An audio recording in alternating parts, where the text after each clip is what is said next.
ये पैसे चाहिए थे। मैं आख्या ना खैर नहीं है प्यो तो प्यो ही होना ना फिर। पैसे की क्या करना है वो नहीं होना इंटरनेट हाँ उसना पैकेज खत्म होया सी वो कराना सी।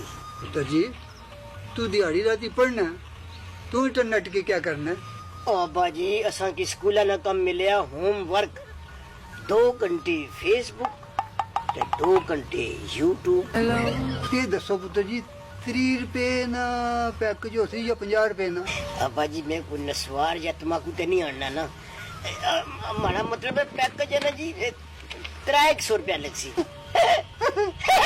पुत्र जी इधर रखो को पैसे तीन लगे जो तोड़ के देसा 300 रुपए निया 3 रोटियां छड़ियां दे दस कोई इस तो सस्ता पैकेज नहीं है। हाँ बाजी इस तो सस्ता भी था तकरीबन 150 रुपये ना पैकेज है।